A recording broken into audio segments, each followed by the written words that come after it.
Hello, welcome to the next part, I believe the 7th part in my World Building Guide series, and today we are going to map our climate regions.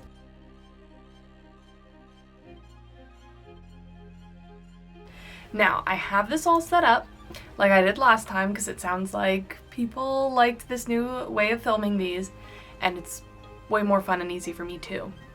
So in our last part, we mapped our temperature, precipitation, and aridity maps. And that aridity map and temperature map are mainly what we're going to be using in these steps to map our climate regions. Alright, so let's start with some expectations and patterns.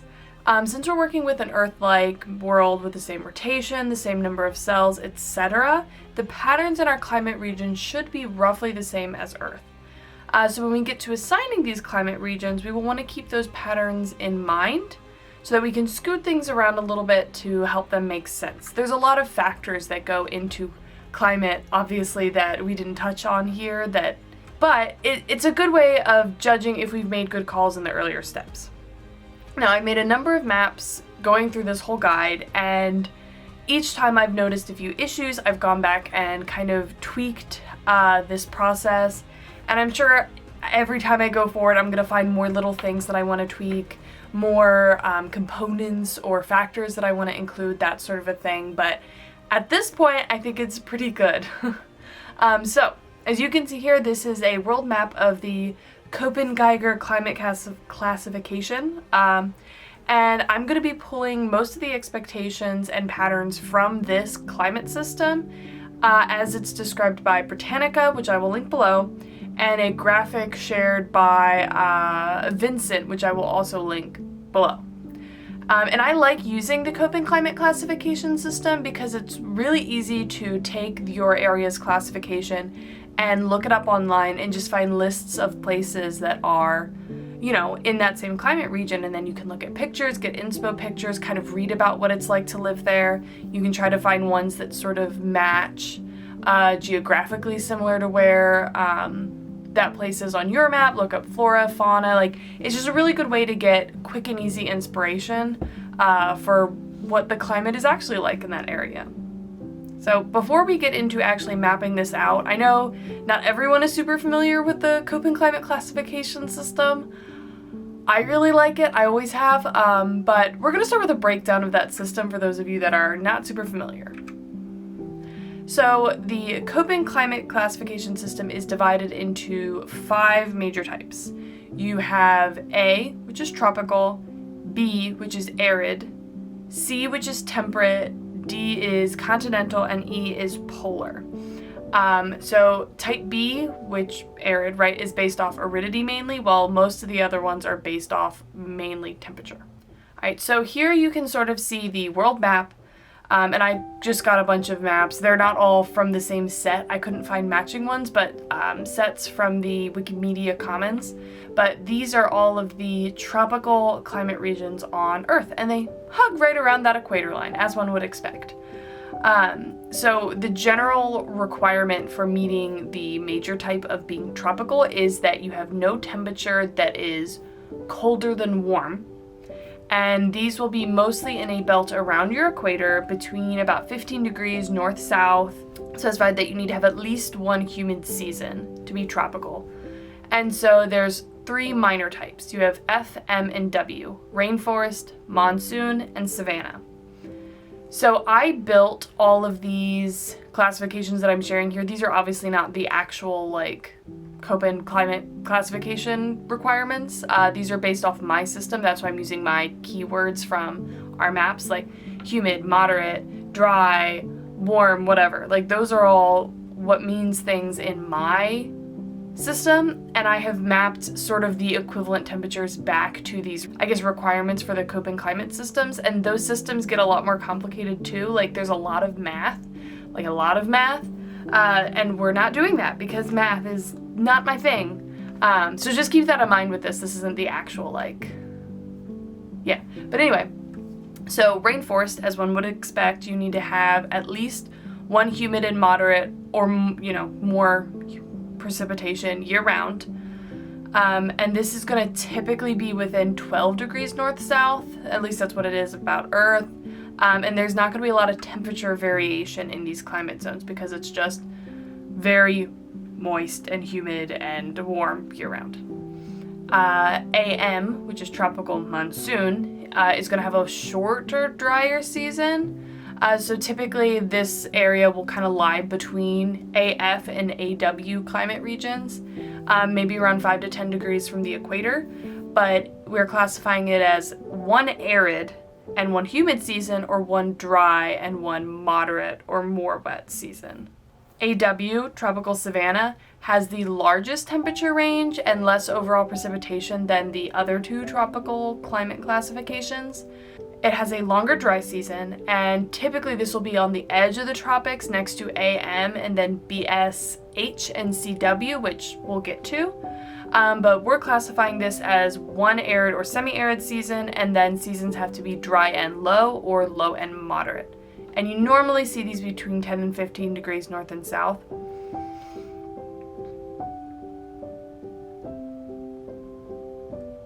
And I think you can sort of see this on the map of Earth.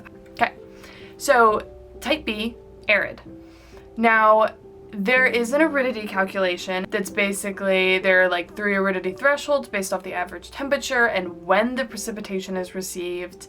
And the threshold for aridity is lower if the majority of the precipitation is received in the winter months, higher if the precipitation is split, and then the highest if the majority of the precipitation is in the summer. And this tracks back to more like evapotranspiration, I think it's called, the hotter it is. And if the precipitation in an area is like under that threshold, it's semi-arid, and if it's 50% of that threshold, it is arid. And we created our aridity maps to sort of simulate this, right? So we're going to be referencing those maps, and for a area to meet the arid classification, both seasons have to be either arid or semi-arid, so there can be no humid season. And you'll typically see these between 15 and 50 degrees north and south. So there's 2 next steps, and you'll see these in a lot of the types going forward, is that there's multiple columns.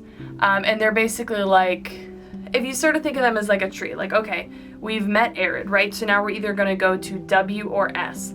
And now that we've gone to W or S, both of those can either go to H to K. H to K.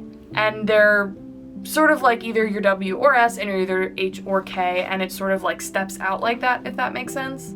W, desert, that's arid year-round. S, steppe, is you can have one arid and one semi-arid season, and these tend to be along deserts.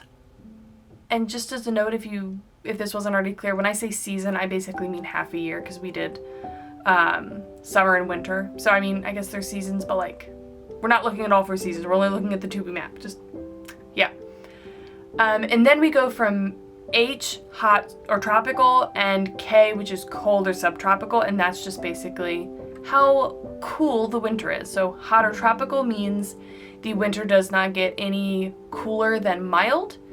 And then for K, subtropical, it doesn't get any, it's cooler than that, right? So it's either mild or warmer or cold and cooler, and that determines which one of those you are.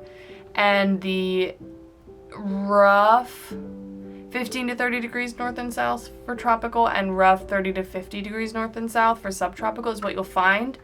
We're not basing this on that. That's just a way to kind of like mentally check yourself, maybe. So in general, BWH is going to be your hot tropical desert. These tend to be 15 to 30 degrees latitude, found in continental interiors, particularly on the western sides. And these tend to be lower in elevation, typically next to BSH and BWK.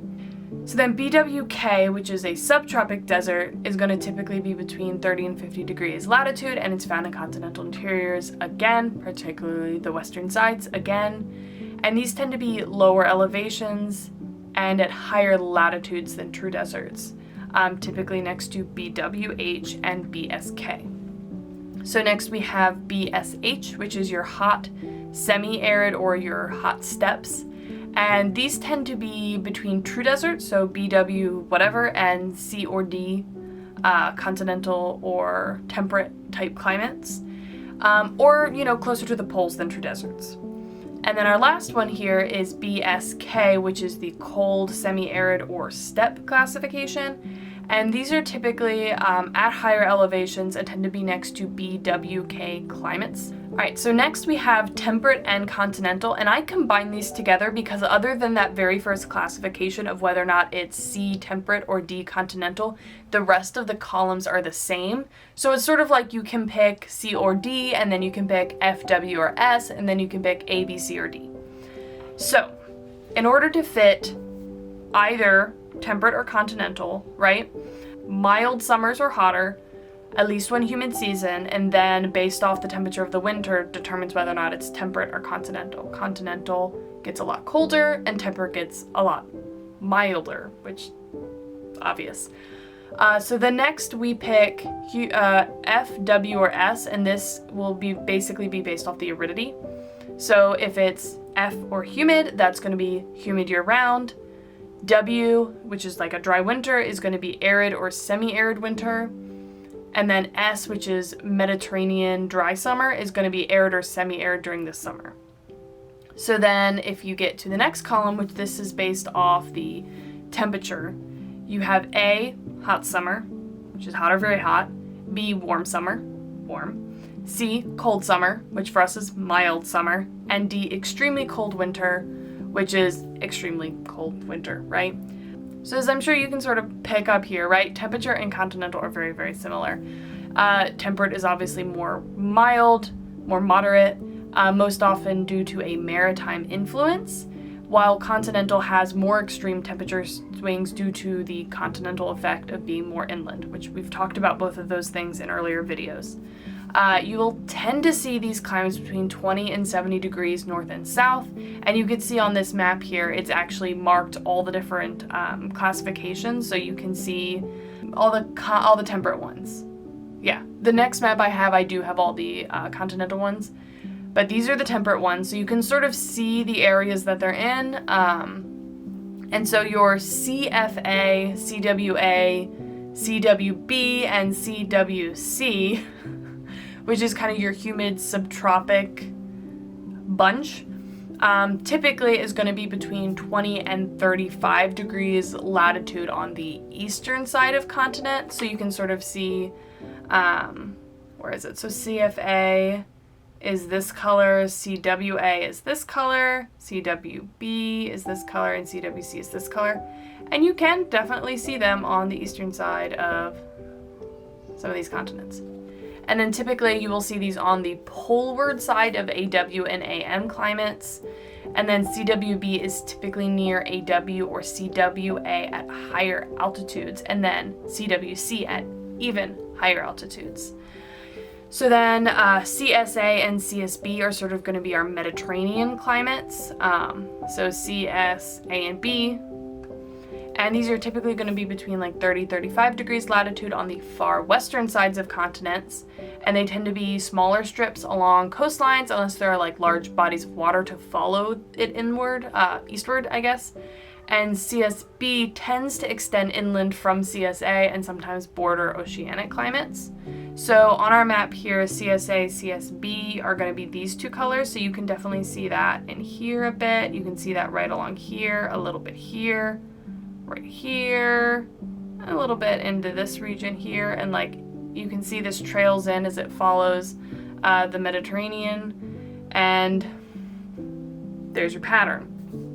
So the next one, the next bunch is going to be CFB and CFC, and this is going to be our marine west coast or oceanic climates, and that's basically CF, B, and C here, right?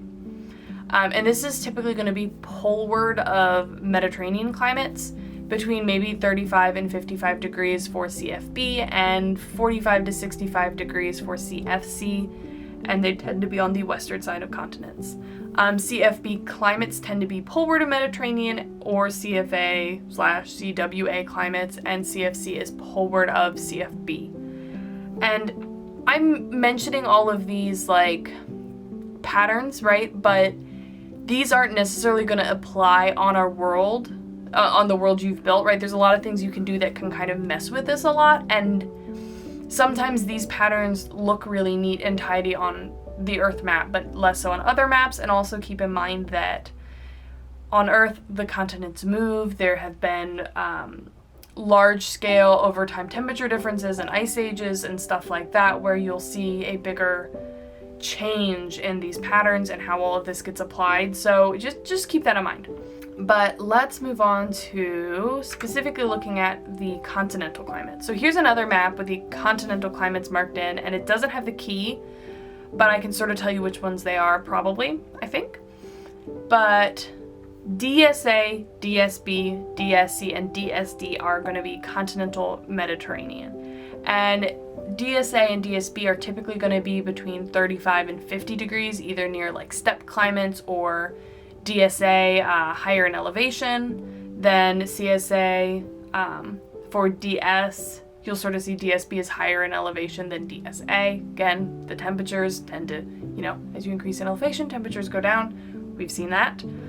And then DSD is typically between 60 and 75 degrees and higher in elevation than DSC. So you can see this is, continental to Mediterranean to any of these, essentially, is going to be our continental Mediterranean. And it gets colder than the Mediterranean for temperature did because, again, these are continental. They're going to be less mild. So I believe these you can see, if I had to guess, that's these like blue colors in here. But then DFA, DFB, DWA, DWB, right? So all of these DF, A and B, D, W, A and B. So this is going to be humid continental, and these are going to typically be between 30 and 60 degrees toward the central and eastern interiors of large continents. So I think that's these like purpley shaded blues up in here, I think. And then DFC, DFD, DWC, and DWD are going to be your continental subarctic.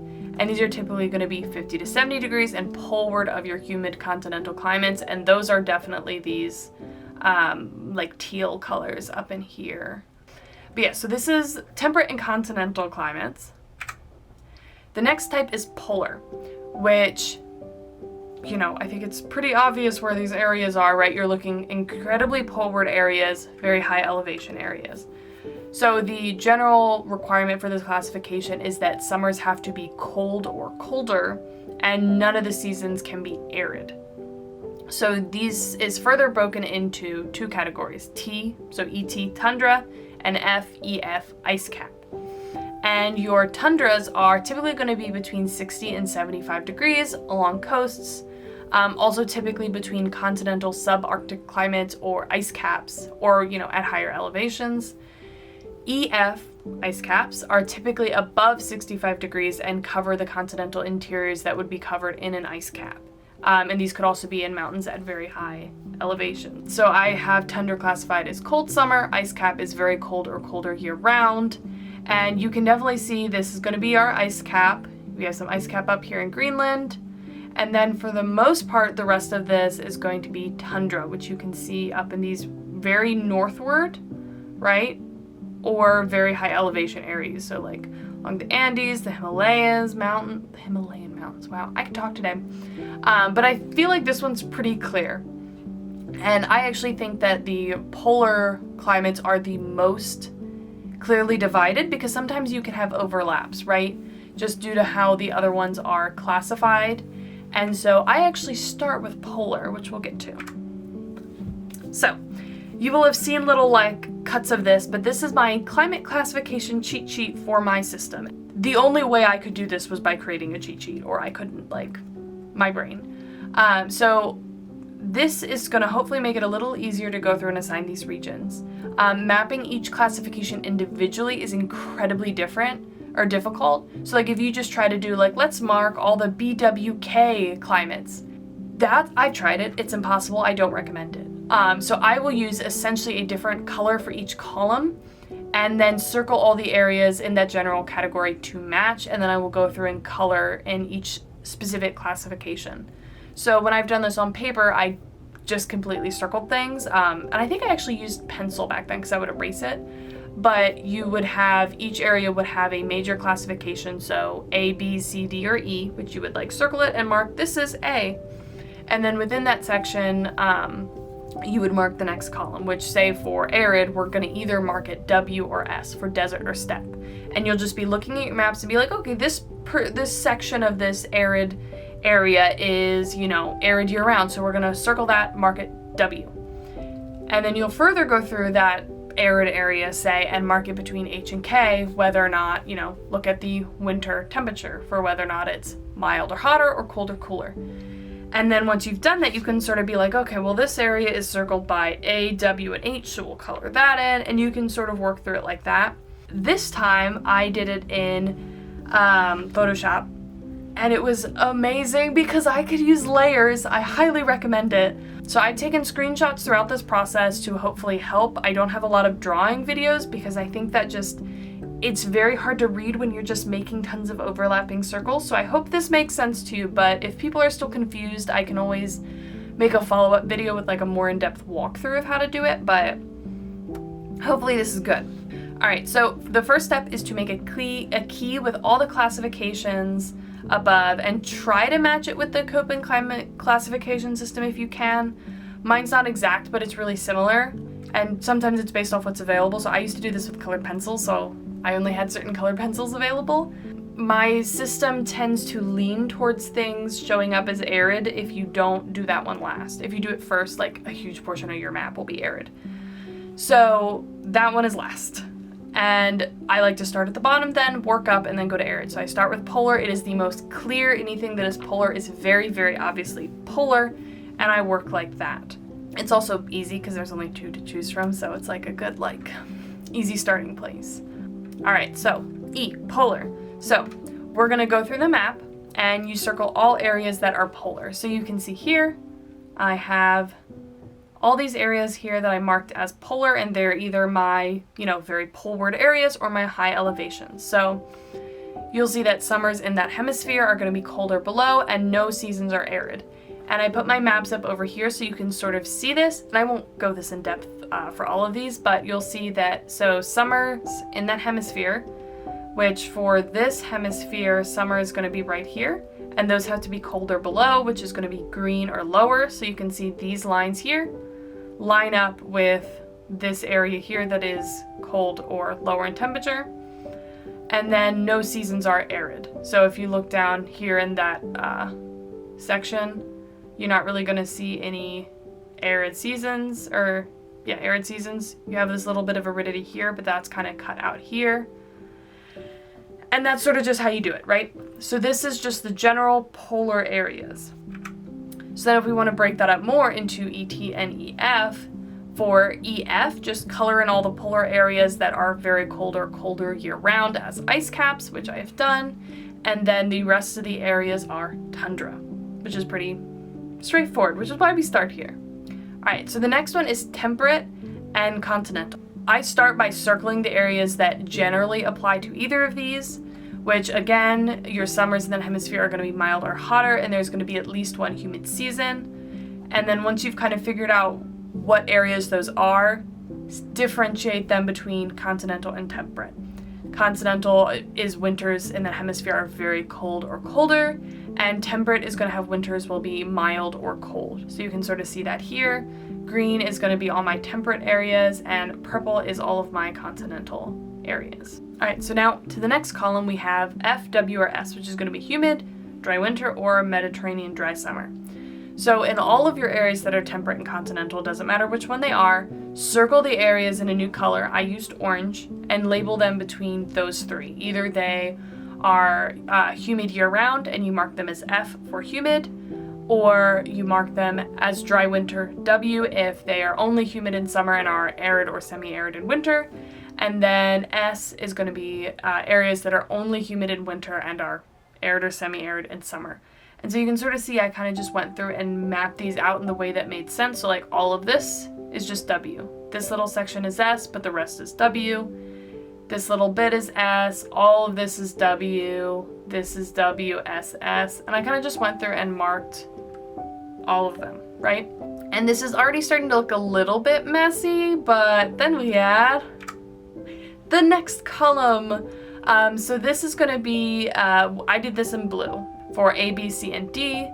And so D, extremely cold winter, A is a hot or very hot summer, B is warm summer, C is mild summer. So I think I started when I did this with D, extremely cold winter, because that is like, if it is an extremely cold winter, it just is D, right? And then the rest, I just looked at the summer maps and was like, okay, you know, what's the temperature? And I classified it based off that. So you can sort of see there's a lot more variation in this than with the previous column, at least on my map. So then from there, we can fill in those regions. So you just go through each of these and color them in, right? There will probably be a way to do it that makes the most sense to you. It can be tricky to move through each section and not miss them all, but you can always reference your other maps to kind of remember what the sections are. If like there's a circle and maybe you colored over, you know, whether or not it was A or B and you can't remember, well, just like pull up your map and look at it again, right? This process is very fiddly, right? I tend to do all of the like CF and then I go CW, CS, and I move through like that, like kind of doing a like branch of the tree, if that makes sense. But you can see here on my map, I have a lot of this Continental down in here and up here. And then my Temperate is going to be slightly lower or less poleward would be the way to put that. And in higher elevations, right? So it matches the patterns pretty well.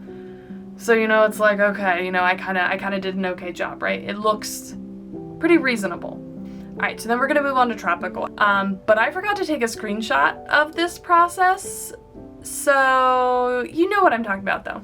But just lightly circle all areas that would be tropical, right? So both seasons are warm or hotter, at least one season is humid. And then based off your summer, winter, solstice precipitation modeling, there is a chance of missing some of the rainfall. And this would be like, you know, okay, maybe there's a lot of spring rain or a lot of fall rain kind of a thing. Once you finish this process and you get to doing arid, if there's a lot of areas left that would be arid, in the 15 degrees around the equator, like that belt, I would extend your tropical areas in slightly to account for the fact that we could be missing some of the seasonal precipitation here, especially if it's like monsoon based. And I would also connect tropical areas that have an arid gap between them, because that basically just means that, oh, like we probably just missed the season of precipitation here because we only map 2 seasons. So like if you have, I don't know, rainforest, and then like a desert right in between them, it's probably not actually a desert. So just keep that in mind. We'll do that in our tweaking stage later. Divide your tropical areas into your 3 tropical subclassifications based off your aridity and temperature maps. And this is going to be rainforest, if it's humid or moderate or more precipitation year round. Monsoon, 1 arid, 1 humid season, or 1 dry and 1 moderate or higher. And then savanna, 1 arid or semi-arid, and seasons are going to be dry and low or low and moderate. So in theory, all the areas left are arid, but they won't necessarily be, both because some of these might be tropical, that just we miss their rainfall, or these might be something else, and they're just like, there's some fiddly bits.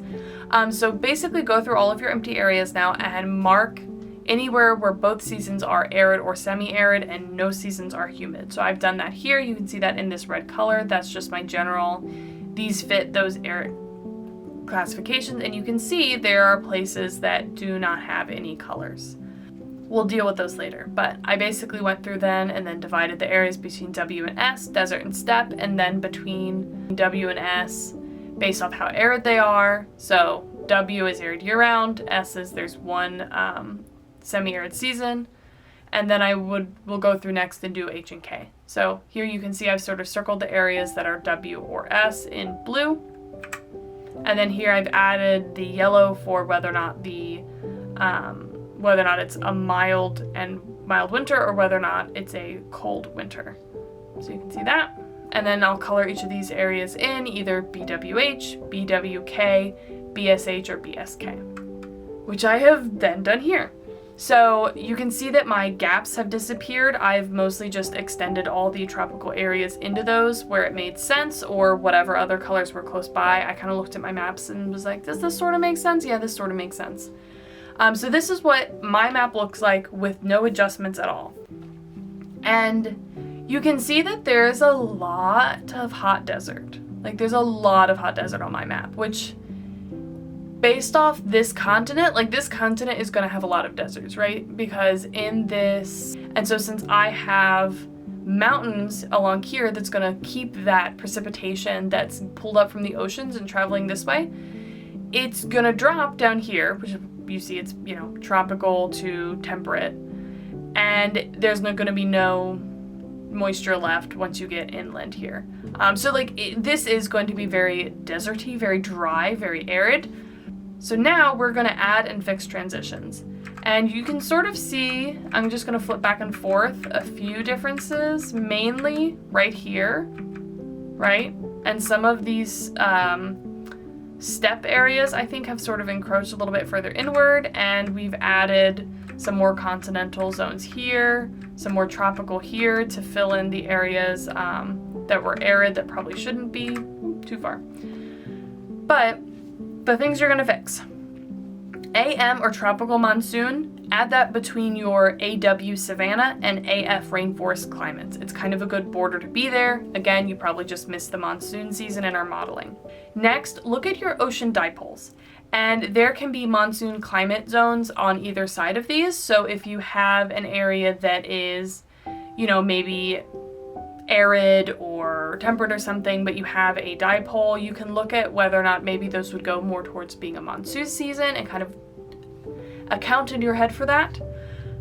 And then you want to add hot steppe between cold desert and Mediterranean, and you want to add cold steppe between cold desert and continental as like a border there.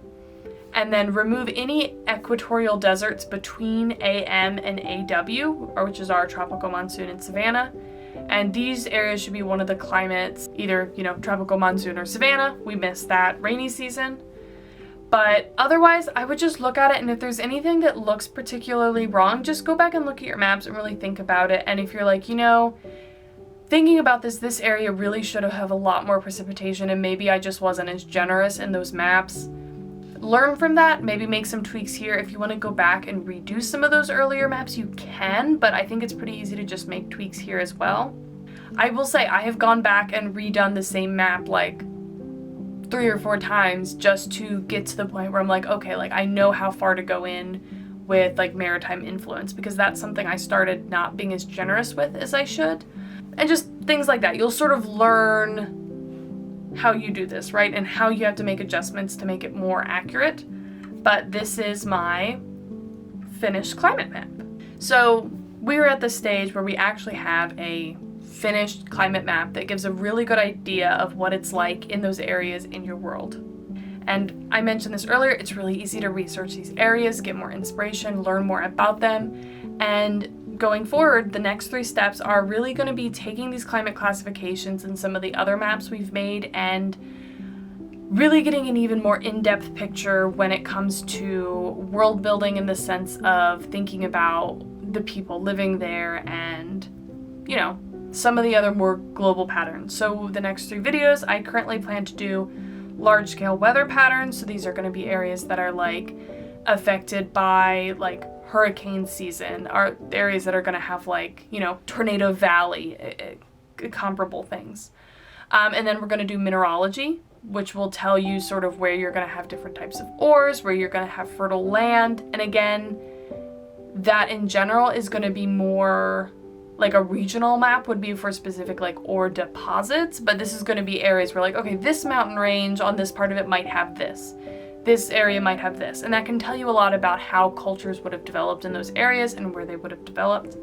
And then the next section is going to be soil and vegetation, which is again going to be focused on the fertility of the land, and then based off the climates and the type of soil and the geography, you can sort of tell what kind of forest would be there, whether or not this would be a prairie or a forest or a, you know, just there's a lot of different classifications that you can have between like woodlands and actual rainforests and different types of shrubland. And so we'll be getting into that. If there are any other global level topics that you want me to touch on before I start moving into regional world building, please let me know.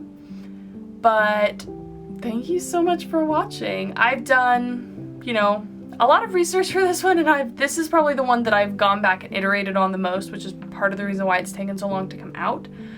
But if you've found any problems or issues or any ideas or cool things you want to add, please let me know down below. And if you've enjoyed this video, please give it a like, please comment. And yeah, in general, same ending feel as before. If you have comments or requests or suggestions, I love to hear them. I love chatting about this kind of stuff. And if you do make your own maps like this, I would love to see them because more sample data is fun and I just find this stuff neat. But yeah, thank you, and I will see you in the next one.